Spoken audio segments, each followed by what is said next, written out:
1 Petrus pasal 4. Jadi, karena Kristus telah menderita penderitaan badani, kamu pun harus juga mempersenjatai dirimu dengan pikiran yang demikian. Karena barang siapa telah menderita penderitaan badani, ia telah berhenti berbuat dosa. Supaya waktu yang sisa jangan kamu pergunakan menurut keinginan manusia, tetapi menurut kehendak Allah.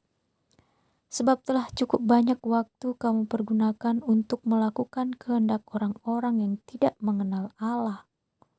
Kamu telah hidup dalam rupa-rupa hawa nafsu, keinginan, kemabukan, pesta pora, perjamuan minum, dan penyembahan berhala yang terlarang. Sebab itu mereka heran bahwa kamu tidak turut mencemplungkan diri bersama-sama mereka di dalam kubangan ketidaksenonohan yang sama, dan mereka memfitnah kamu. Tetapi mereka harus memberi pertanggungan jawab kepada Dia yang telah siap sedia menghakimi orang yang hidup dan yang mati.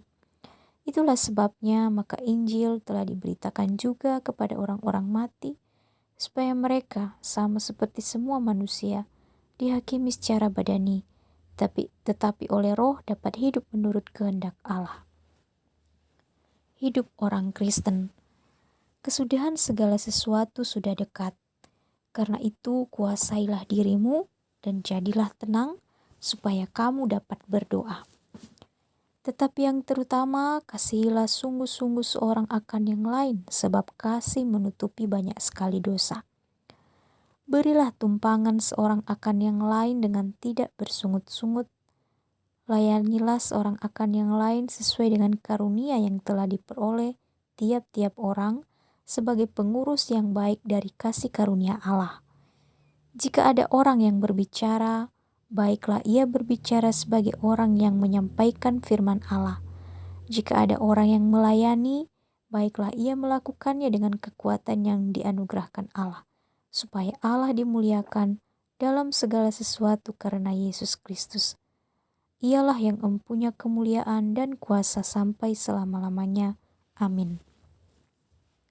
Menderita sebagai Kristen. Saudara-saudara yang kekasih, janganlah kamu heran akan nyala api siksaan yang datang kepadamu sebagai ujian, seolah-olah ada sesuatu yang luar biasa terjadi atas kamu. Sebaliknya bersukacitalah sesuai dengan bagian yang kamu dapat dalam penderitaan Kristus, supaya kamu juga boleh bergembira dan bersukacita pada waktu Ia menyatakan kemuliaannya. Berbahagialah kamu jika kamu dinista karena nama Kristus, sebab roh kemuliaan yaitu roh Allah ada padamu. Janganlah ada di antara kamu yang harus menderita sebagai pembunuh, atau pencuri, atau penjahat, atau pengacau. Tetapi jika ia menderita sebagai orang Kristen, maka janganlah ia malu, melainkan hendaklah ia memuliakan Allah dalam nama Kristus itu.